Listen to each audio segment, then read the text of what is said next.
what I hope that young women see from my story, that it is possible, and that you work hard and you reach out for what you want to do and what you want to be, and don't let anybody tell you that it's impossible, either because you're female or because you're young.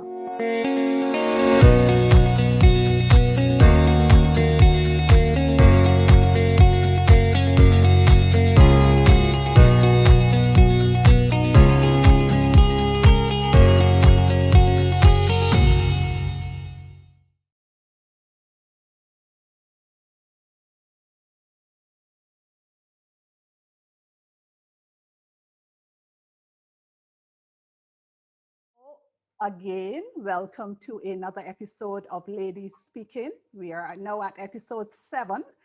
And this afternoon, we have Dr. Carla Barnett. As you all know, you're all excited to see her. She's here as the next Secretary General of the CARICOM and the first woman to hold that post. And we're really excited for the fact that for this accomplishment, and also because she's with us here this afternoon. I'm also excited that all of you are here. As you know, this is a forum where we say we are empowering ladies through inspiring conversations that encourage their confidence. And I fully expect that we will accomplish that this afternoon with Dr. Barnett. As usual, I like to give this session over to the Lord and ask that He guides us and He keeps us and directs us in the path that we should go, so that we can get what we need to get from this exchange. So Dr. Barnett, welcome. Thank you very much. We are happy to have you here. And I know there's a lot of unpacking to do. And so I'm going to get right into it. Let's not talk about packing right now. I imagine that's consuming you currently, right? Well, absolutely. Just sorting through stuff. That's what it takes. So yes. There you go. so to get us started, Carla, we've read your bio, so I will not go over that. I assume everyone knows who you are in terms of what the bio says. I think what a lot of people want to know, though, is who is Carla Barnett? Who is Dr. Carla Barnett? Okay. Yes. Let's start there. How far back do you want to go? Well, it's up to you. First, let's start by you telling me in 15 words, who is Carla Barnett? Well, I am a Belizean. I am a woman. I am an economist by training. I have a husband and 2 children, one 22, one 18, and I'm heading off to CARICOM in a couple of months' time.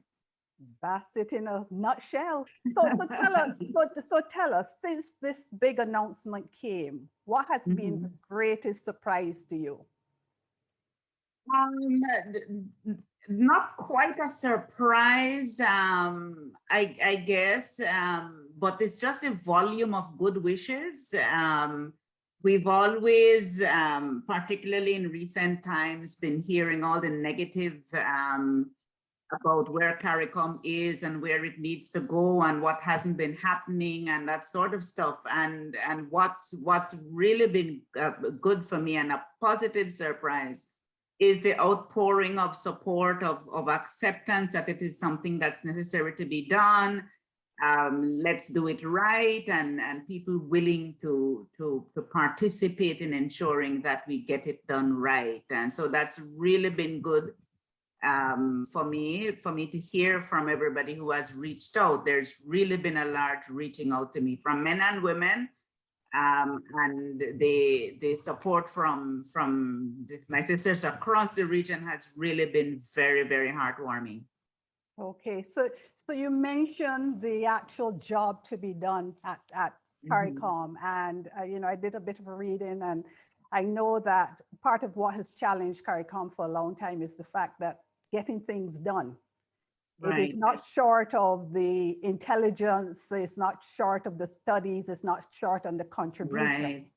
Right. As you approach this particular role, how do you see yourselves positioning to make that difference?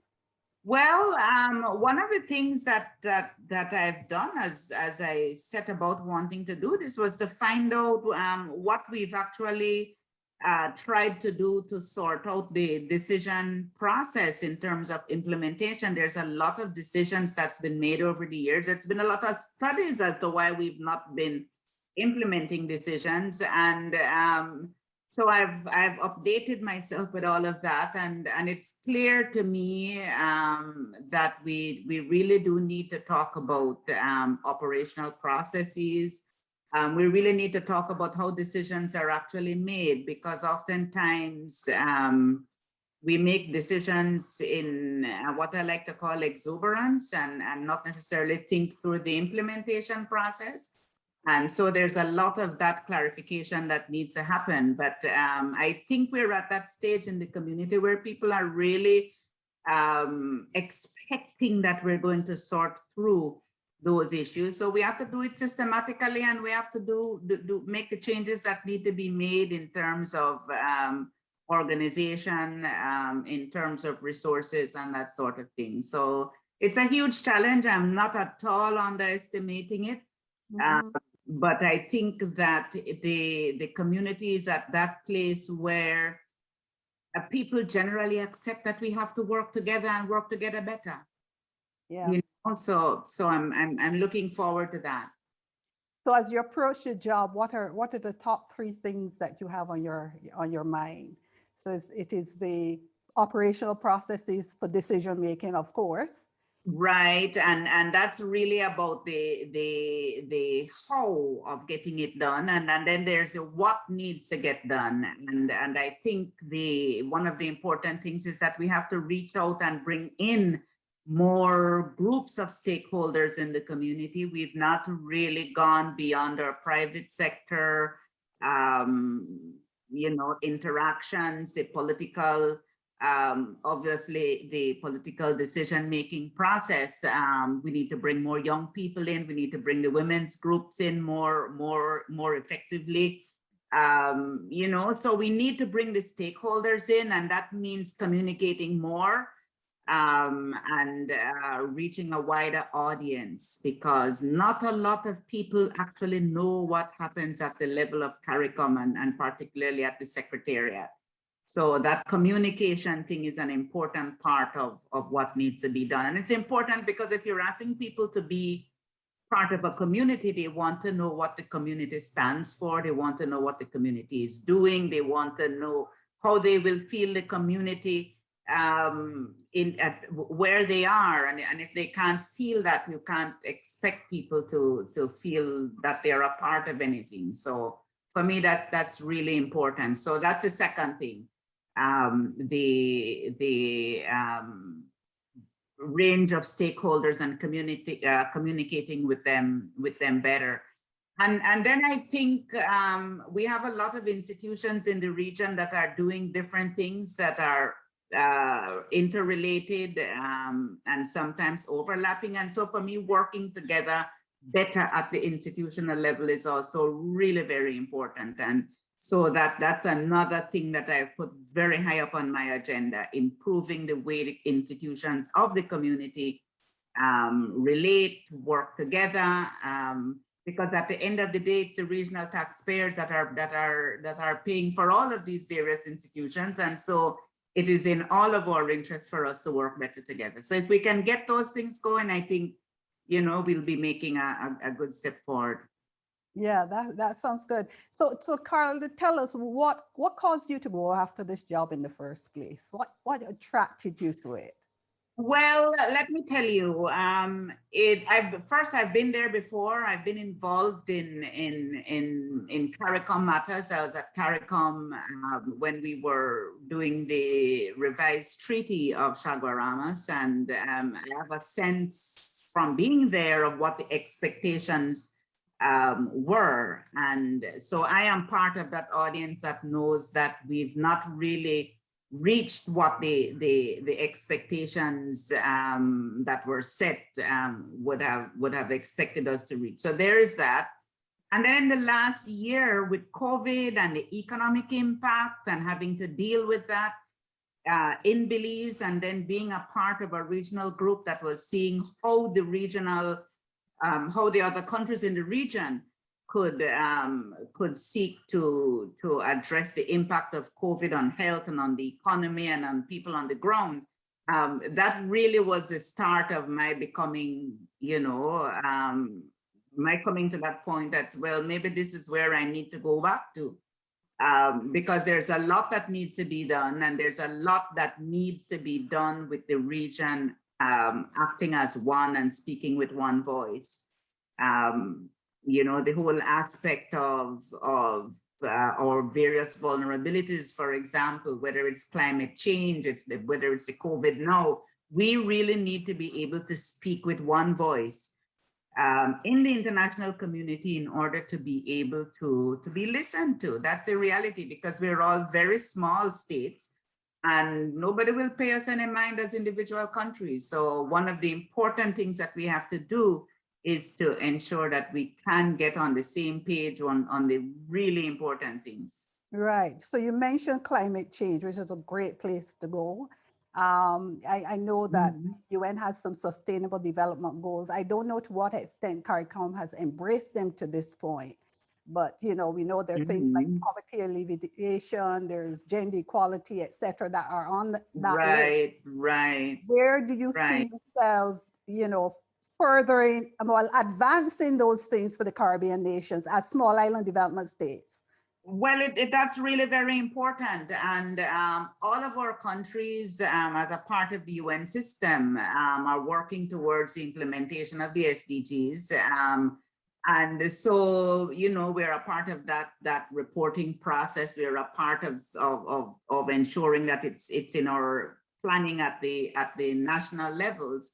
And at the regional levels, the Secretariat plays an important role in coordinating, ensuring that all of that information comes to the fore, and ensuring that where there are projects that are important to help countries to achieve the SDGs, that the Secretariat is there to help coordinate. And in terms of climate change, that's really one of the important things that we're working on as a region together. I know you all would be familiar with the preparations for COP26. All of that is really high up on the agenda, and all of the technical and organizational work is being done as we speak to prepare for a joint, well-presented, coordinated position at COP26.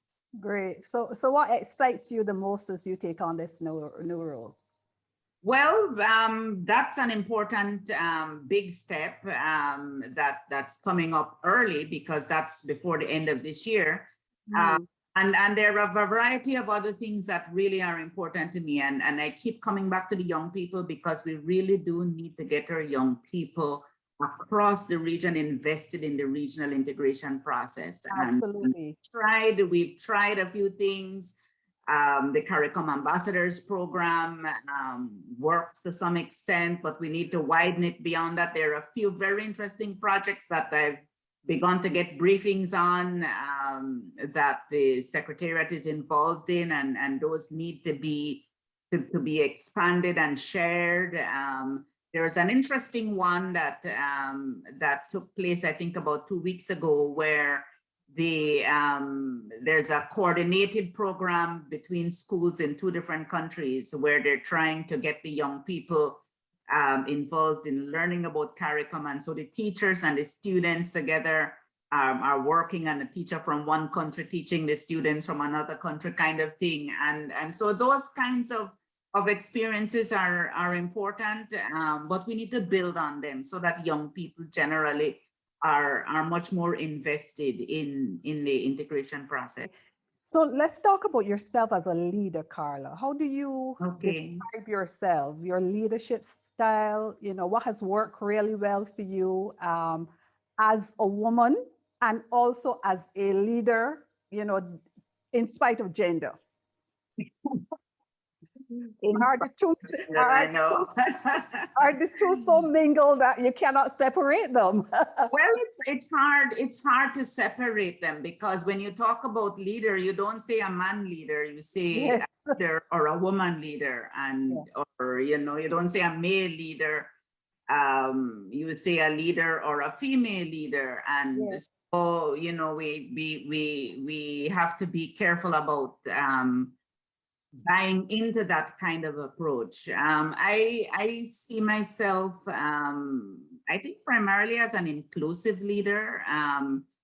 I always want to be sure that the people that I am working with, that I'm supposed to be leading, are clear in terms of what our goals and objectives are. So I spend a lot of time listening and taking into account various views, not so much time that it slows down the process, but enough time that the process moves forward once we're moving.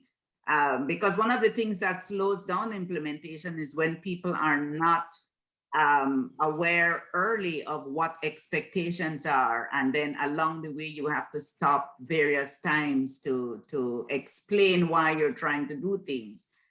So for me, it's always important for people to know why we're going, where we're going, and share that information as much as possible. And we listen and take into account how the things we are doing are impacting people, so that we can shift and, you know, as may be necessary to keep going in the direction that we want to get. So for me, it's inclusion. It's inclusion. Okay, and that has worked well with both the male and females that you lead. Yes, it does, because in the reality of the world that we live in, and the socialization that we experience coming up, is that oftentimes, particularly with men, they really need to be clear on what the expectations are, because the being led by a woman is not necessarily comfortable for everybody. And so that openness and that willingness to have the conversation is really important for many in that regard. Okay, so how would you say you have prepared yourself to be a woman in leadership? Given that a lot of the organizations that you would have been a part of were very male dominated. Still are. Yes. Still are, because the reality is that although we've seen more women coming into leadership positions, although we've seen more women coming into university training, for example, where the big heavy decisions are normally taken, still continues to be heavily male. So that has not changed. I think for the first maybe 20 years of my professional life, I tended to be the only woman in the room. And now maybe you have 4 or 5 out of 20. Yeah. You know, but it hasn't, yes, it hasn't changed as much as we'd like. If you look, for example, in CARICOM, and you look at the heads of government that I'll be working with, how many women we have there? That's just one. One I can think of. That exactly. And so at that level, it has not really changed. When we get to the ministerial levels, we have a lot more women, but still in the significant minority. And therefore, although a lot has changed, you know, it is still not, the notion of gender equality at that level is you know, there still is a far way to go. So what do you think that women need to do differently to excel in those types of roles? Well, it's not only women that have to do things differently. I think as a society, we have to be more accepting, have to be more willing to see women in those roles. And then whatever institutional barriers they may be, there needs to be decided efforts to remove those barriers, because there may still be barriers, particularly in terms of political participation. There still are barriers in terms of women becoming political leaders, simply by the way politics is organized. So we have to be real about that, and understand that it will take both sides. It's not only women wanting to become more involved, but it's also men wanting women involved as well, and working together to ensure that the best leaders rise, whether they're male or female. And we're a little bit away from that. That's how it feels at this time. Yeah, so how do you see women like yourself in the type of roles that you are helping to have that conversation and furthering that progress? Well, it opens a conversation for one, because it's not something that many people are comfortable talking about. It opens a conversation, and once you begin to talk about it, then maybe people begin to understand that things can change. And one of the things that we need to recognize is that the exception does not make the rule. That's not how it works. There needs to be constant and steady work to ensure that more people's minds are open to women in leadership position. And so it does not become a surprise when a woman gets elected to be the Secretary General, because in reality, this should have happened a long time ago, but we are not in that place, you know, in enough places, put it that way. There are not enough people who are comfortable enough with that for that to happen more frequently. So let's talk about, we say this forum is about resilience, audacity, and persistence. Tell us what in your mind has been, from your experience, what comes to mind when you think of the resilience that you have had to show to rise to the level that you have on a regional and international stage?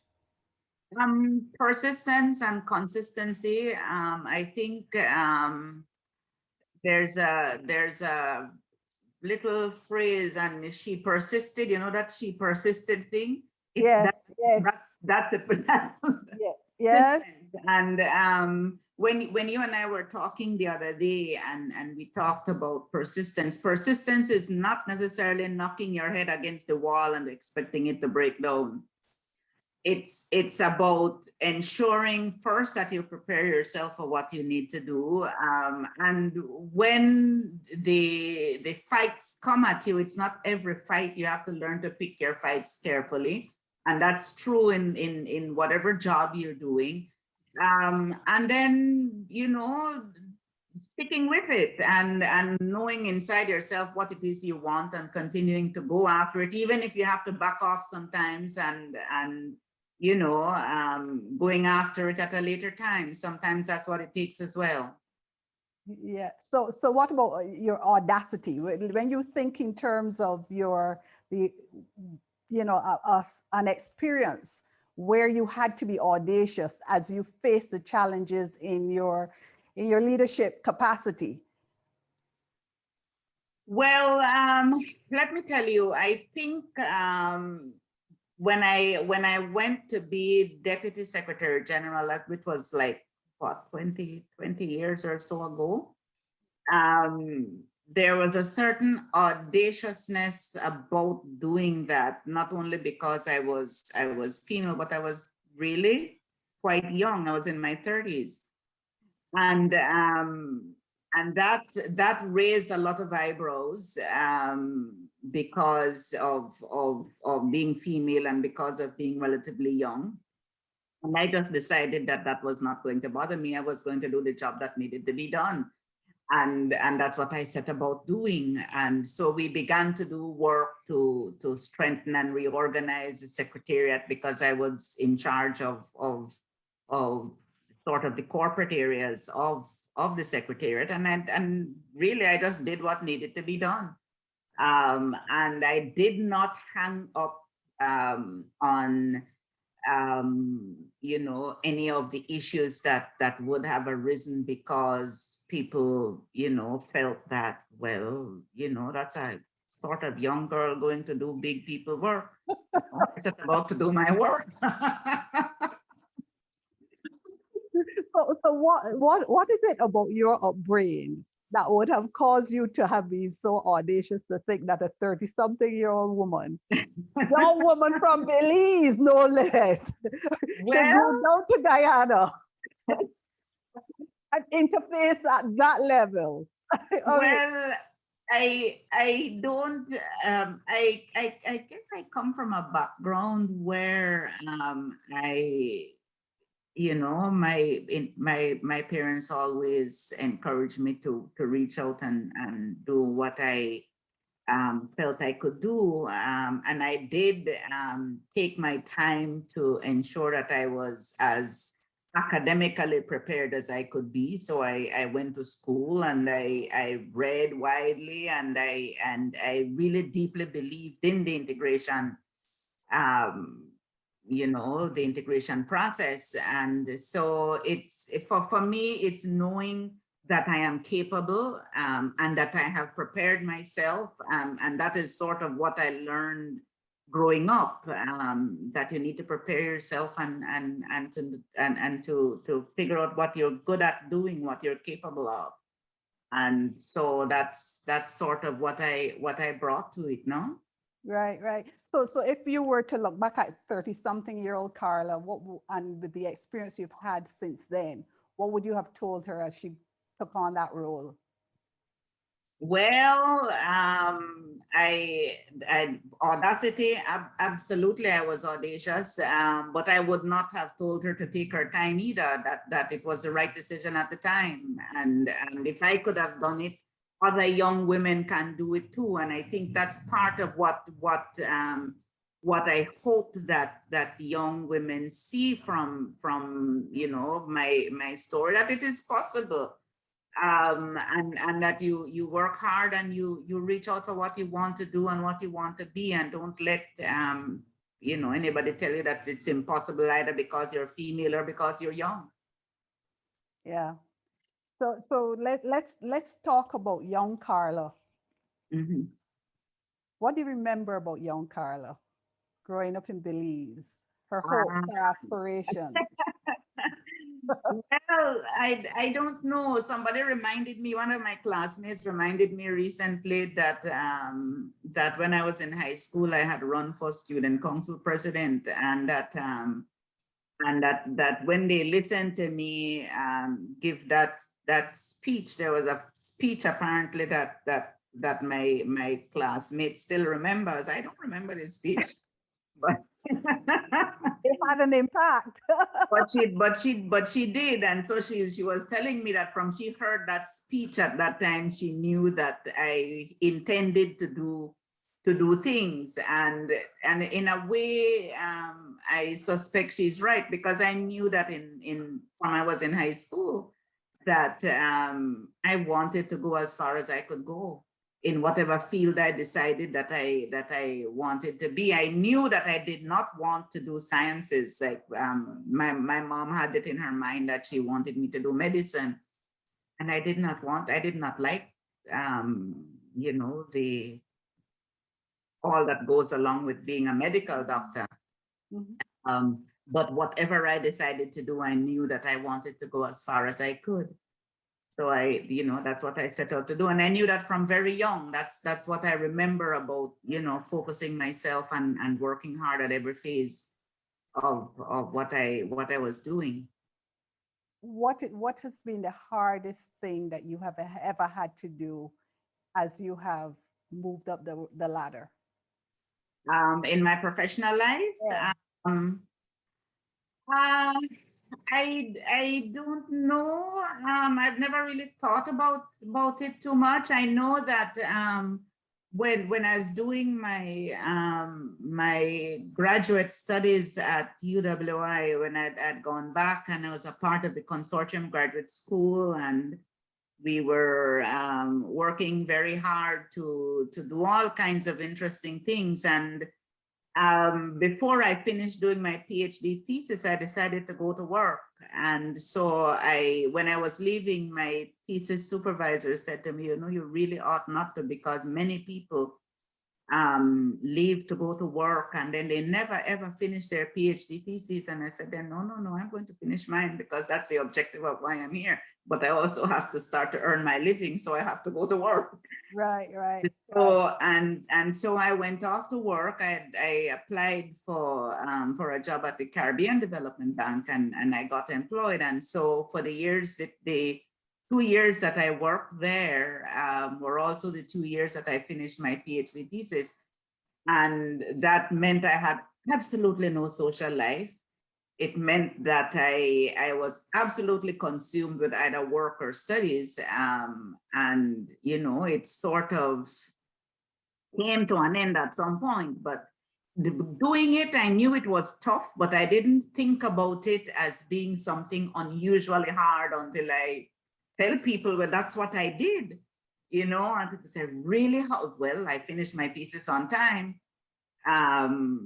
But it pretty much meant I went to work in the morning, came home in the evening, and did another job to finish the thesis. So it's, but it's you make those kinds of decisions, and that would have been a difficult process, because it made me pretty much alone for a little while, but I wanted to complete, so I did. How do you support yourself to be that bold and courageous and confident? I think because I've always had a sense of self-worth, that's sort of been inculcated. It's believing in myself, and being willing to listen if somebody tells me, you could have done something better, being able to listen and determine how I change. But it's always from a position of self-worth. You have to know what you stand for, and what your own personal value is, first to yourself and to your family, but also to the work that you do. So, if you have any doubts about your self-worth, it shows. If you have any doubt about what you can do, it shows. So I've always tried to make sure that I felt comfortable and confident that I'm setting out to do something that I can make a reasonable contribution to. Because it's difficult otherwise. Yeah, because I think the question asked by Allison is very on point, because I think that what happens is a lot of women get marginalized because they never rise to their true potential, simply because they have been excluded and haven't learned how to navigate the potential path to the top. So it's kind of like you're hitting your head on a block. You're learning by doing. The stories are not out there for you to follow. There's no roadmap. So there's not a lot, yes, and there are not a lot of role models to see at the highest level. There's that's the reality, and decisions still get taken. A lot of decisions still get taken in places where women are not present. Absolutely. I'm still trying to figure out the politics thing. I'm sure there's a playbook out there that I haven't read, but anyway, that's another. It's not, no, there's no playbook that's written anywhere. It's all in the heads of the players, and the players tend to all be male. And they keep it to themselves, right? So you got quite so. So one of the things that we have to do is to invent our own playbook, because if we go in and try to play the way they do, the way men do, then it's really not going to work. We have to figure it out for ourselves. Yes. And some women have done that very well, but not enough of us. Correct. And I think it's some work for us to do to try and figure out how to write that playbook and how to share it. Right. I want to thank you. I think that having an understanding of what you're facing going into an institution that has historically not gotten things done, you're in a very privileged position, because with your track record as a woman who gets things done, we're looking to make sure that you do the same there. And I think I speak on behalf of my colleagues here to say that we're ready and able to support you in any which way that makes that happen, you know, formally or informally, I would say. I think that Alison termed it really well in terms of saying that when you get to these roles, it's because you're equipped, you're prepared, you're ready. And so it's just now to go in and the timing is right. It's kind of like the perfect storm that is happening here. And we really expect that you will be doing phenomenal things, despite the fact that we know there will be extreme challenges. And probably this moment you're facing now is probably going to be your easiest moment going in. After, it's like a project, you know, you get a project and you start it, that's your best moment until it's finished. But we know you can do it. We expect that you will do it, and you have a big support system behind you to make it happen. In closing, I'd love to give you the last word. What 3 takeaways do you want these ladies to have after having spent this hour and 15 minutes with you? Well, Cecile, before I even get to takeaways, I want to tell you how much I enjoyed the interaction that we had this afternoon, and very much appreciate all of the good wishes from everybody, and anybody who can translate that good wish into putting hands on deck to get all of this work that needs to get done. That's what we need. That's what we need to see. Takeaways. I always come back to the need always to be prepared. I wasn't a Girl Guide when I was small, but most of my friends were when I was in primary school, and that's one of the things I used to always say: be prepared. You have to be prepared. And so preparing myself, preparing yourselves, when you know young people aspiring for a position, helping them to prepare themselves, that's really very important. The other thing that that I think is important is always persistence as well. You know, keeping your goals in sight, making sure that you're preparing for a reason, and that you keep your goals in sight and work towards them. And the last thing, I think when you and I chatted, I told you this, that we have to take care of ourselves, because if we don't take care of ourselves, our ability to do what we would like to do, whether it's for the region, for our country, for our families, for ourselves, our ability to get things done diminishes when we don't take care of ourselves. So at the end of the day, we always have to make sure that we're doing what we need to do to stay healthy in mind, body, and spirit. So yeah, thank you for that. With that. Our next meetup in July, we have Sharon Walker, different type of story. This is a woman who dared to follow her dreams. She went through the traditional approach of being educated as an accountant, etc., but felt the pull of her creative side and is living that dream today. So I want to bring her to you next month, and I hope you'll join us here and invite your friends. Okay, so Dr. Barnett, thank you again for being here. Ladies, my LS sisters from across the Caribbean, I thank you all for always showing up and making these forums really inspiring. We're here to empower ladies through inspiring conversations that encourage their confidence. And I think we did that today. So thank you. Have a good month. So enjoy the rest of your afternoon. It was my privilege to bring this session to you. Bless you all. Love you all. Until next time. Thank you very much.